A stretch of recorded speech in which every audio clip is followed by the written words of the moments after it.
Halo, Assalamualaikum warahmatullahi wabarakatuh. Salam guru penggerak. Pada video ini akan menampilkan aksi nyata modul 1.4 budaya positif. Sebelum itu, perkenalkan saya Mulyani Audina Mustafa, calon guru penggerak angkatan 7 dari Kota Kendari. Video ini akan menampilkan pembahasan atau diskusi saya bersama teman-teman guru yang membahas tentang perubahan paradigma belajar, disiplin positif, motivasi, kebutuhan dasar, posisi kontrol, keyakinan kelas, dan segitiga restitusi. Sebelum melakukan diskusi kelompok bersama rekan guru di sekolah, yang saya lakukan adalah melakukan penerapan budaya positif di dalam kelas. Membuat kesepakatan bersama, berusaha menerapkan posisi kontrol manajerial, hingga segitiga restitusi dalam penyelesaian permasalahan yang terjadi pada siswa. Ayo menyimak video diskusi saya bersama rekan guru di SMP Negeri 10 Kendari. Assalamualaikum warahmatullahi wabarakatuh. Dan selamat sore. Bapak Ibu yang saya hormati, alhamdulillah wa syukurillah wa la haula wa la quwwata illa billah. Allahumma shalli ala sayyidina Muhammad wa ala sayyidina Muhammad. Syukur kita panjatkan kehadirat Tuhan Yang Maha Esa atas segala karunia taufik dan hidayahnya. Kita siang ini sampai sore sebentar berkumpul dalam rangka salah satu program kegiatan bergerak di sekolah kita. Ini adalah bagian dari kegiatan pendidikan bergerak yang dicetuskan oleh Kementerian Pendidikan dan Kebudayaan, Riset dan Teknologi Republik Indonesia, di mana program ini adalah salah satu program unggulan yang harus kita sukseskan. Kita bersyukur di sekolah kita itu saat ini sudah terdapat 3 guru penggerak. 1 sudah selesai program pendidikannya dan dinyatakan lulus. Yang kita ikuti saat ini adalah yang mengemudi dalam rangka program diklat guru penggerak, bahwa salah satu tema yang menjadi aksi nyata bagi teman-teman guru penggerak adalah seperti apa yang ditayangkan, yaitu budaya positif. Bagaimana sekolah kita mengembangkan budaya positif ke depan dan diwujudkan dalam sebuah aksi nyata yang akan nanti kita bangun bersama. Meski hari ini kegiatan ini adalah merupakan sebuah kegiatan yang kita bahas dan diskusikan di ruangan sekecil ini, tetapi ke depan nanti ini akan menjadi hal-hal yang berkaitan dengan peraturan sekolah, peraturan di lingkungan sekolah secara umum, peraturan terkait tata tertib di dalam kelas, yang nanti kita akan kembangkan sebagai sebuah budaya positif di sekolah kita. Bahwa beberapa hal yang kita amati berkaitan dengan budaya positif ini dilahirkan dalam rangka membangun karakter peserta didik yang berkaitan, biasanya itu berkaitan dengan visi dan misi satuan pendidikan kita. Saya tadi pagi saat upacara sudah memberikan catatan-catatan terkait bagaimana sikap-sikap atau pembiasaan yang nantinya akan membudaya di sekolah kita, yang ini menjadi komitmen, kemudian menjadi perhatian, kemudian akan menjadi pembiasaan yang menjadi tanggung jawab bagi setiap kita warga sekolah, khususnya pendidik, untuk bisa menanamkan budaya positif kepada seluruh peserta didik di sekolah kita. Ini yang kita harapkan ke depan, bahwa melalui kegiatan guru penggerak dengan tema membangun budaya positif, sekolah kita diharapkan dapat melaksanakan semua budaya-budaya positif yang telah terancang untuk menjadi sebuah peraturan atau budaya yang kita akan kembangkan di sekolah kita. Secara rinci kegiatan ini nanti itu akan dipaparkan oleh Ibu Mulyani terkait seperti apa. Misalnya yang lalu kita sudah pernah ikuti, ada namanya kesepakatan kelas, bahwa membangun budaya positif ini berdasarkan masalah-masalah yang kita hadapi di sekolah, seperti misalnya bagaimana kita mendisiplinkan anak-anak terkait kedatangan, terkait kegiatan pembelajaran di sekolah, terkait pakaian seragam, terkait kebersihan kelas, terkait lingkungan, terkait kegiatan pembelajaran di dalam kelas. Nah, ini apa yang kita harapkan adalah bahwa sebuah budaya positif itu dilahirkan dari kesepakatan bersama, sehingga kita tidak lagi mengenal adanya sanksi atau hukuman yang nanti berubah menjadi konsekuensi. Jadi itu, jadi ada beda antara konsekuensi dan hukuman atau punishment. Nanti itu tugas dari guru penggerak untuk dibahas lebih lanjut. Bagaimana budaya positif kita di sekolah kita akan bangun ke depannya. Saya kira nanti guru penggerak, calon guru penggerak, Bumli masih calon guru penggerak akan memaparkan secara rinci apa yang diinginkan oleh beliau dalam kaitannya dengan budaya positif yang akan kita kembangkan di sekolah.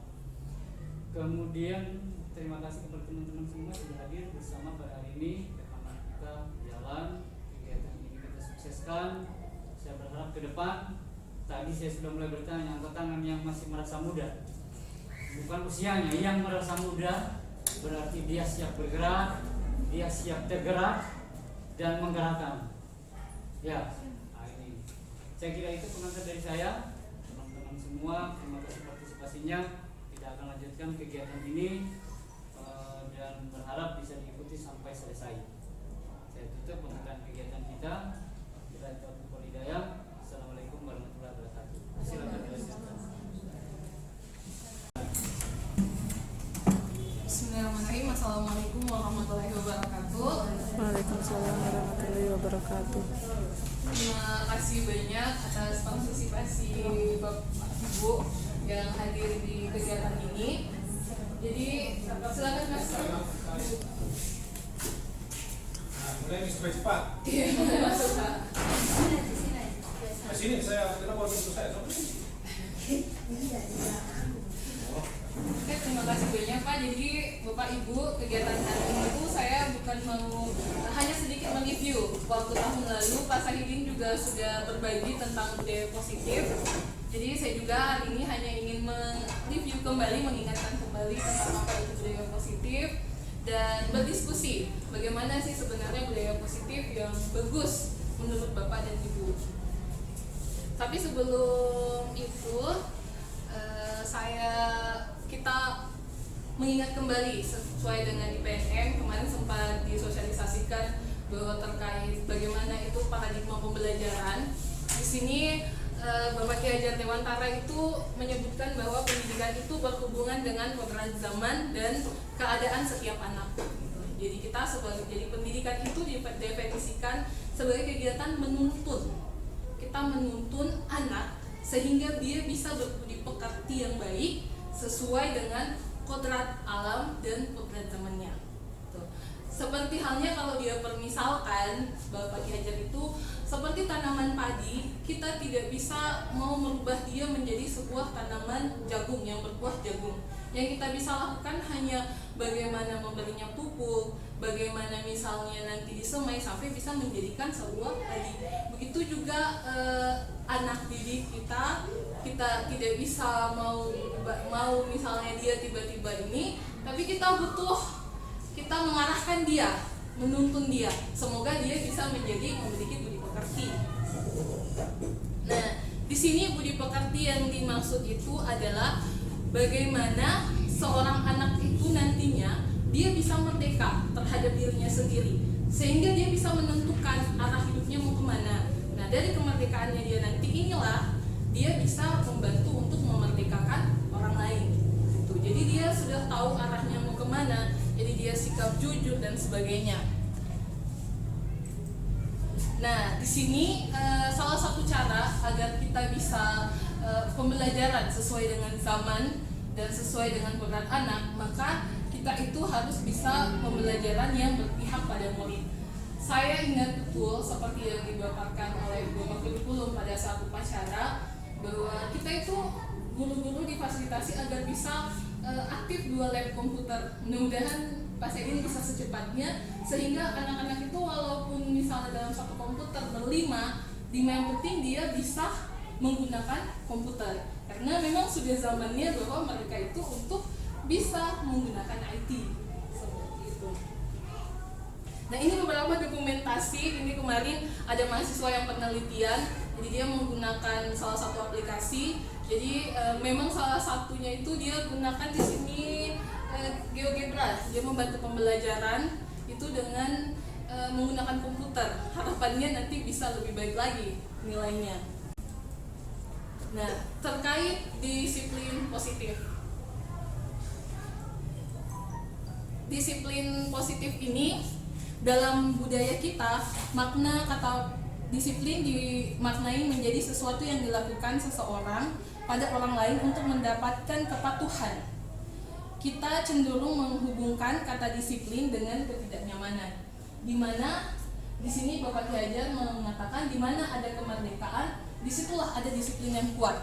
Jika dia merasa, jadi diharapkan nanti kedisiplinan, dia tidak datang terlambat, dia masuk ke kelas tepat waktu, itu datang dari dalam dirinya sendiri, bukan dari tekanan, bukan dari misalnya oh saya ingin mendapatkan hadiah seperti itu. Nah, di sini sebagai pendidik, tujuan kita adalah menciptakan anak-anak yang memiliki disiplin diri, sehingga mereka bisa berperilaku dengan mengacu pada nilai-nilai kebajikan universal. Nah, saya kutip ya Bapak Ibu, kebajikan universal dan memiliki motivasi intrinsik, yaitu motivasi yang keluar dari dalam dirinya, bukan motivasi ekstrinsik atau karena sebuah dorongan. Nah, kebajikan universal ini kalau kita kan dalam standar pendidikan nasional itu, yang kita maksud dengan kebajikan universal itu yaitu tertuang dalam profil pelajar Pancasila. Saya mau mengajak Bapak Ibu sedikit, kita mau ada yang mau berbagi strategi apa yang selama ini diterapkan untuk menanamkan disiplin positif pada murid-murid dan bagaimana hasilnya. Ada yang mau memberikan sedikit pengalaman nih Bapak Ibu? Berbagi terkait strategi untuk bisa mendisiplin positifkan anak-anak. Misalnya bagaimana dia berbagi nanti supaya dia masuk tepat waktu, atau misalnya bagaimana supaya dia mau mengerjakan tugas. Mungkin ada Bapak Ibu yang mau berbagi cara supaya bisa nantinya kita terapkan bersama untuk mendisiplin positifkan anak-anak. Ya, ketika ada tugas yang diberikan kepada siswa, sebaiknya kita tentukan waktu, dan waktu itu harus disiplin. Setelah disiplin waktu, kita kembali ke hasil karya anak-anak. Hasil karya anak-anak itu sebaiknya kita koreksi. Lebih bagus lagi kalau kita buat dia sebagai untuk memotivasi dia, dibentuk suatu bentuk. Seperti pernah saya lakukan ketika saya memberi layanan di kelas itu, materi saya bawa anak-anak keluar untuk mengamati langsung apa yang ada di sekitar sekolah. Hasil dari itu saya suruh membuat tugas, dan tanpa mereka sadari bahwa tugas itu saya dokumentasikan, kemudian saya jilid. Setelah saya jilid, saya kembalikan ke siswa itu. Jadi ketika siswa membacakan, siswa yang memang benar-benar mau belajar, dia membuat yang terbaik. Tetapi siswa yang tidak serius belajarnya, dia apa adanya. Dan di situ mereka kaget ketika saya suruh maju. Mereka tidak mau maju. Kelihatan yang tidak mau maju berarti dia tidak serius mengerjakan tugas yang saya berikan sesuai materi waktu itu. Tetapi yang bagus, dia antusias sekali. Itu cara saya dari bimbingan konseling untuk memberi layanan klasikal di dalam kelas. Terima kasih. Oke, terima kasih banyak Bu Adli. Jadi itu sedikit strategi. Apa ada lagi yang mau berbagi? Saya Silakan Bu. kalau setiap memberi tugas pasti itu selalu saya periksa lalu kembalikan kembali Iya. supaya mereka ada keinginan bahwa oh ternyata ini lebih baik. Oh iya betul. Karena apa kita tidak periksa kembali? Nah, mereka hanya seenaknya saja tuh tidak akan mengerjakan apa yang kita berikan, tetapi kalau kita periksa kembali kemudian kita kembalikan hasilnya, maka dia akan berlomba-lomba untuk mengerjakan apa yang telah kita berikan. Iya, betul sekali Bu. Terima kasih banyak Bu tadi tentang strateginya disiplin positif. Itu tinggal dari salah satunya kita yang berstrategi. Berharap nanti dengan disiplinnya nanti dia akan muncul rasa bahwa oh ini tugas saya, oh saya harus mengerjakan itu. Nah selanjutnya di sini nilai kebajikan apa yang dari Bapak Ibu rasakan yang penting saat ini ditanamkan sama murid-murid kita di kelas atau di sekolah? Ya disiplin. Beranjak dari disiplin. Harus gitu. Kerjasama. Jujur, iya. Ya, Jujur. Jujur. Kerjasama, jujur terutama. Kreatif. Ya. Positif. Itu ya sedikit nilai-nilai. Nah itu tadi nilai-nilai Antaranya nilai-nilai kebajikan tadi yang Bapak Ibu sebutkan itu adalah nilai-nilai kebajikan universal. Itu adalah menjadi tujuan pokok utama kita. Kenapa sampai disiplin positif ini sangat perlu kita terapkan di Harus sekolah. berani juga, berani tapi. Iya, ini yang satu kekurangan kita berani tampil di kelas melatih anak untuk berani. untuk punya kepercayaan diri. Iya. Ya, Bu. Ini memang yang agak sedikit sulit. Semoga nanti kita dapatkan solusinya. Nah, di sini makanya dalam standar pendidikan nasional itu tujuan mulia dari penerapan disiplin positif ini adalah agar terbentuk murid-murid yang berkarakter, yaitu dia bisa berdisiplin, santun, jujur, peduli, tanggung jawab, dan merupakan pembelajar sepanjang hayat. Jadi dia tumbuh dari dalam dirinya kedisiplinan itu sesuai dengan standar kompetensi lulusan yang kita harapkan. Nah, di sini selain ada disiplin positif itu berkenaan dengan bisa terlaksana apabila dia punya motivasi. Di sini ada Dian Gosen ini ada 3 motivasi. Yang pertama itu untuk menghindari ketidaknyamanan atau hukuman. Itu motivasi pertama. Yang kedua untuk mendapatkan imbalan atau penghargaan dari orang lain. Dan yang ketiga itu untuk menjadi orang yang mereka inginkan dan menghargai diri sendiri dengan nilai-nilai yang mereka percaya. Nah, untuk poin 1 dan 2 itu merupakan motivasi ekstrinsik. Jadi dia itu berasal dari luar karena dia melakukan bisa jadi hanya untuk karena menghindari hukuman, dan yang kedua untuk mendapatkan imbalan. Nah, yang kita harapkan nanti itu yang tumbuh adalah motivasi yang tumbuh dari dalam dirinya sendiri. Nah, untuk itu Bapak Ibu, saya ada sedikit lembaran mungkin bisa dicoret-coret untuk dijawab. Ada sebuah kasus.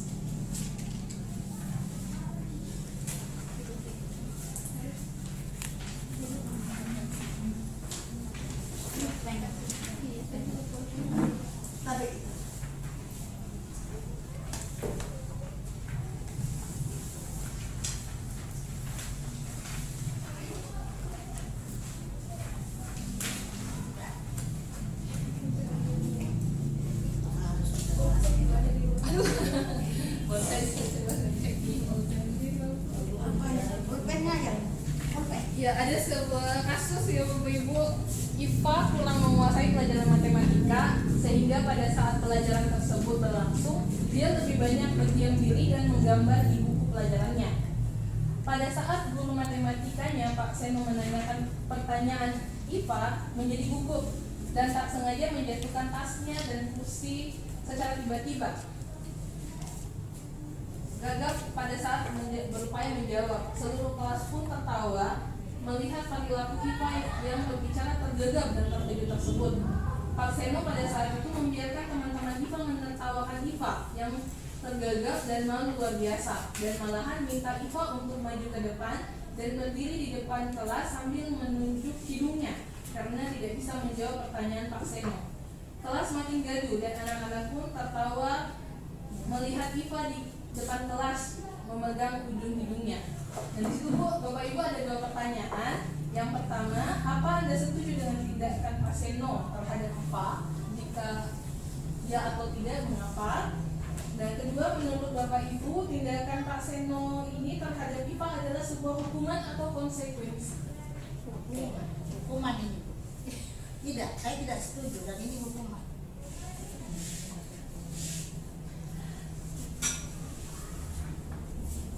Oh, ini pulpen. Kalau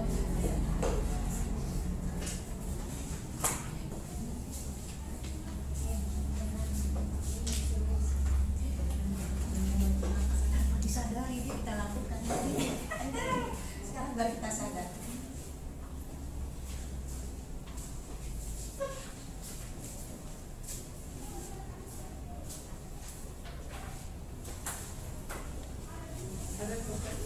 oh,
bagaimana Bu?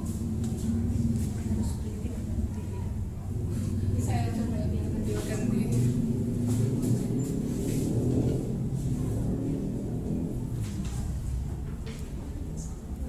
Ini ada jawabannya.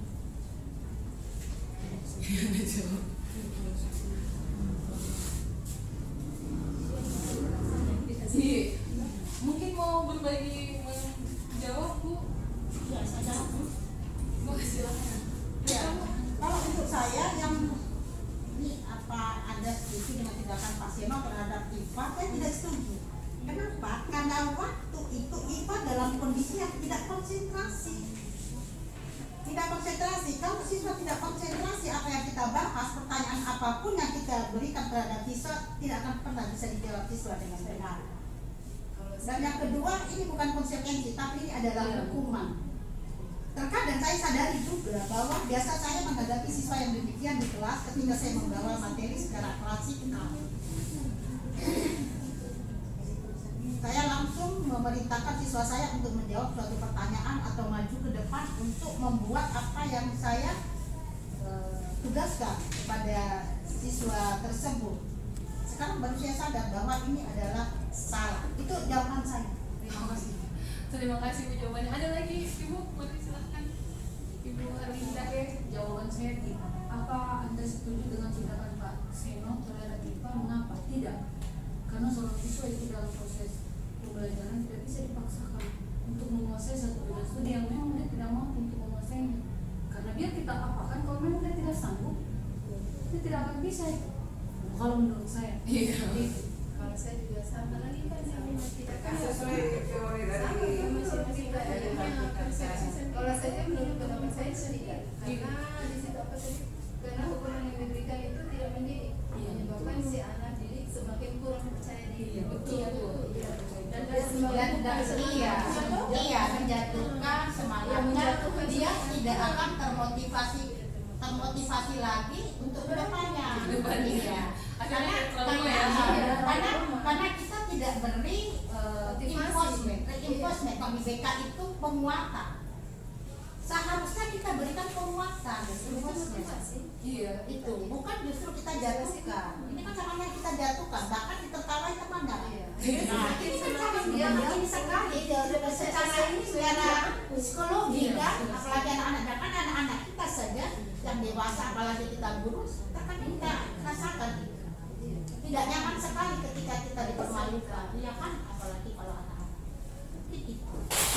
Oke, terima kasih Bapak Ibu. Jadi memang hal yang dilakukan Pak Seno ini kurang tidak tepat lah, salah. Dan yang terjadi itu adalah seperti sebuah hukuman. Nah, di sini tadi Bapak Kepala Sekolah sudah sempat singgung, ada hukuman, ada konsekuensi, dan ada yang namanya restitusi. Jadi ada 3 Bapak Ibu, ada hukuman, ada konsekuensi, dan ada restitusi. Hukuman itu adalah seperti kita yang dicontohkan Pak Seno tadi. Sedangkan konsekuensi itu kita membuat dulu kesepakatan dengan anak-anak. Apabila dia melanggar, maka hukumannya apa? Seperti itu. Itu adalah konsekuensi. Nah, yang ketiga ini ada lagi yang namanya restitusi. Restitusi ini dia bukan hukuman, bukan juga konsekuensi. Tapi bagaimana kita mau mengembalikan agar setelah dia melakukan kesalahan, kepercayaan dirinya itu tetap ada. Nanti sebentar ada videonya, kita nonton bersama. Jadi mengambil restitusi ini. Iya, nanti sebentar soalnya ada lagi nih saya mau minta diisi. Di sini ada beberapa pernyataan. Silakan Bapak Ibu pilih, dia masuk hukuman atau masuk sebagai konsekuensi. Mari masuk, Pak. Tidak apa-apa, Pak. Tidak ada konsekuensinya. Atau tidak ada konsekuensi. Sebentar, saya ingin ngomong materi. Nah, di sini ada 12 pernyataan. Nah, di sini Bapak Ibu silakan pilih. Dia masuk, ya cetak saja. Dia masuk hukuman atau masuk sebagai konsekuensi. Konsekuensi Bu. Tapi terlambat kalau misalnya melanggar ambil. Konsekuensi bukan hukuman. Iya.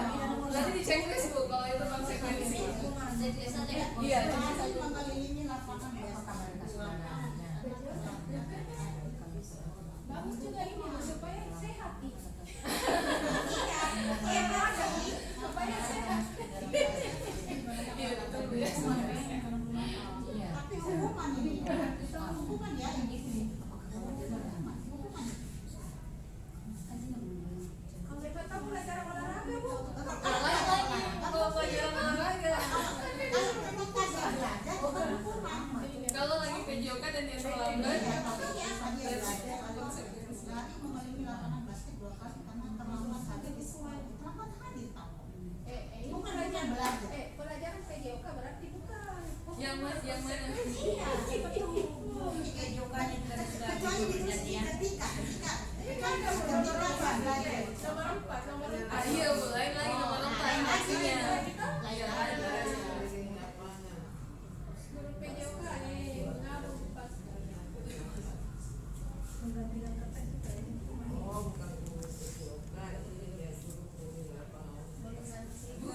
Bukan Bu Haji, kalau yang nomor 2 itu karena dia terlambat datang ke sekolah. Ini Bu, berbanding sama manusia.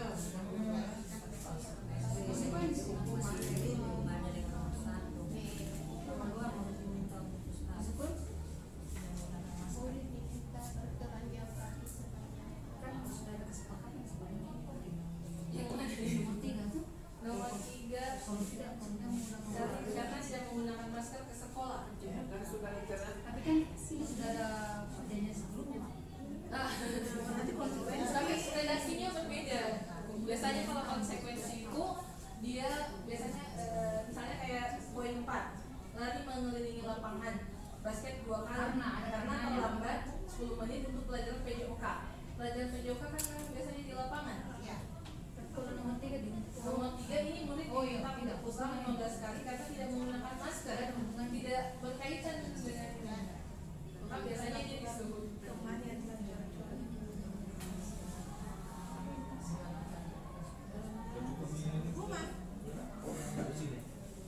menggantikan yang nomor berapa? 5. Nomor 5 mengganti kertas dan teman yang telah coret-coret.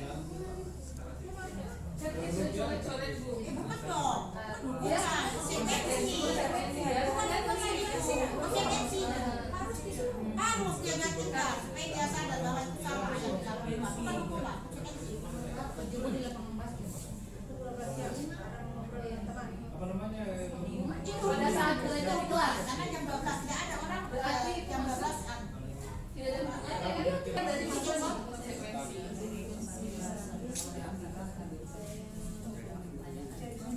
konsekuensi.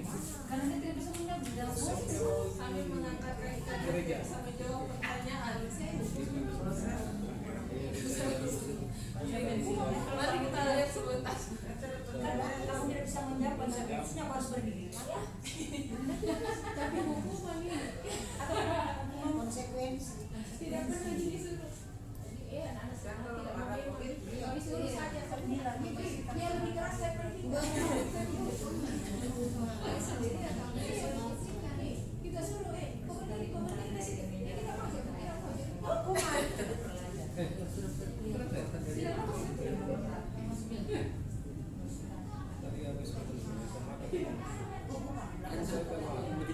Dia yang bersih, berarti itu konsekuensi. Karena dia di dalam itu terjadi konsekuensi. Yang salah kalau yang sana berarti konsekuensi kita sudah janji bahwa Iya, kalau saya ini dia kalau misalnya di sini kan membersihkan tumpahan air di meja di meja. tulis karena konsekuensi itu berarti konsekuensinya dia nomor sengaja walaupun tidak sengaja. Hukumannya misalnya kamu langsung ngobrol satu kelas, kalau itu sudah masuk hukuman berarti. Tapi nanti kembali kita periksa kalau begitu supaya kita lihat prosesnya.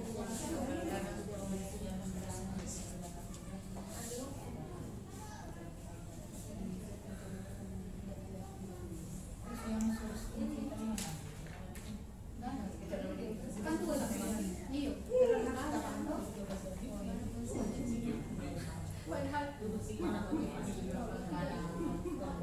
Mari kita cross check jawaban Bapak Ibu. Mencatat 100 kali di dalam buku kalimat saya tidak akan terlambat lagi karena terlambat ke sekolah. Hukuman atau konsekuensi? Coba kita pilih konsekuensi ya Bapak Ibu. Oke, dia masuk sebagai konsekuensi. Oke. Yang kedua, lari mengelilingi lapangan basket 2 kali karena terlambat hadir di sekolah. Hukuman konsekuensi. Kita coba konsekuensi ya buat kita lihat. Nah, dia masuk sebagai hukuman. Kenapa masuk sebagai hukuman? Karena dia masih dalam mata pelajaran PJOK. Nanti pelajaran PJOK. Bukan lagi pelajaran informatika atau bukan seni budaya. Membersihkan coretan yang dibuat di meja tulis. Konsekuensi. Coba kita cek konsekuensi. Nah, dia masih sebagai konsekuensi karena dia tadi dia tidak walaupun tidak sengaja tapi posisinya sedang di dalam kelas. 12. Membersihkan coret yang dibuat di meja tulis. Konsekuensi Hukuman. Selanjutnya murid diminta untuk push up 15 kali karena tidak menggunakan masker ke sekolah. Oke, kita cek. Ya, dia masuk sebagai hukuman. Ya? Nomor 3 ya. Iya, hukuman. Selanjutnya mengganti kertas tugas teman yang telah dicoret-coret. Konsekuensi adalah masuk sebagai konsekuensi. Selanjutnya berjemur di lapangan basket jam 12 siang karena itu oleh hukumannya. Oke, dia masuk hukuman ya Bapak Ibu. Murid diminta bertelanjang kaki sepanjang hari. Tidak tahu di kali konselor kita sepatunya nana. Hukuman konsekuensi.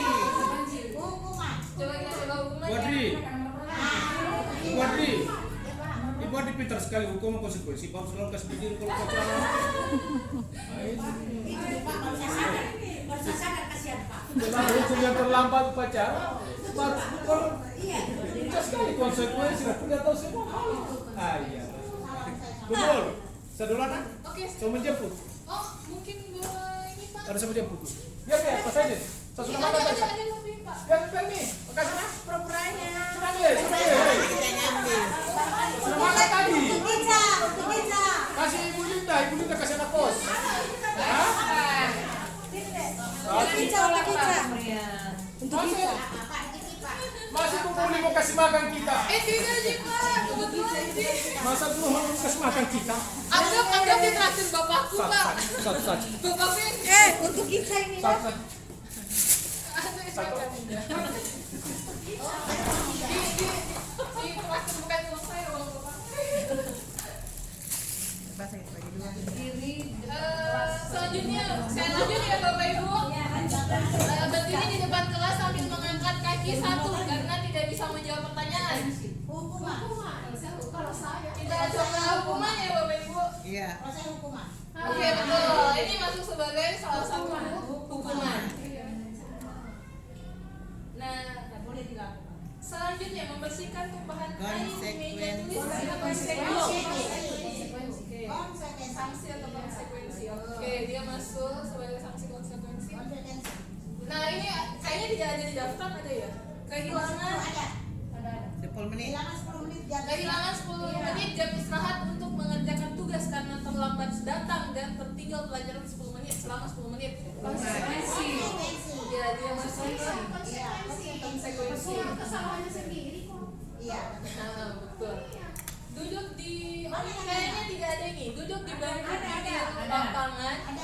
Ada ya. Duduk di bangku pinggir lapangan pada jam istirahat tidak diizinkan bermain oleh guru piket karena mencederai teman saat bermain di lapangan. Hukuman. Itu dia masuk hukuman. Kalau hukuman tapi Dia masuk sebagai konsekuensi. Tadi konsekuensi.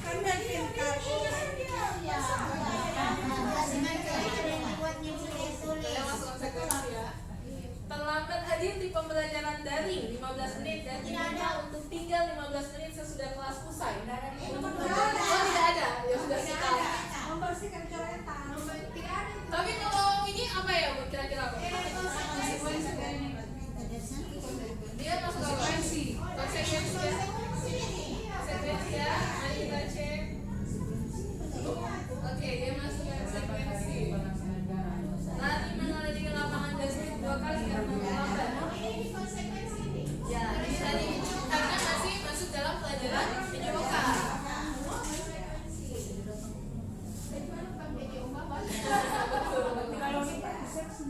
Oke. Membersihkan mereka. Sudah tadi ya konsekuensi ya Bu. Sekarang ada Bu ini WC. WC sekolah karena mematahkan pensil temannya. Dia masuk sebagai mari kita lihat. Oke, dia masuk hukuman ya. bisa tidak lihat deh. Saya sudah Nah, jadi tadi Bapak Ibu terkait hukuman, konsekuensi itu adalah nanti saya rencana membagi di grup WA. Nanti saya bagikan sebentar sedikit materi tentang hukuman dan konsekuensi supaya dilihat dalam mana itu hukuman yang mana itu konsekuensi. Saya share sebentar di grup WA. Saya sosialkan materinya tapi karena waktu dipakai mereka. Nah, ada lagi di belakangnya sebentar. Saat kita berulang kali menjanjikan hadiah kepada anak-anak agar berperilaku bertanggung jawab atau kepada seorang murid agar mempelajari sesuatu yang baru atau kepada seorang karyawan agar melakukan pekerjaan yang berkualitas, kita sedang berasumsi mereka tidak dapat melakukannya. Ini sebuah kata bijak ya. Iya, sebuah kata bijak.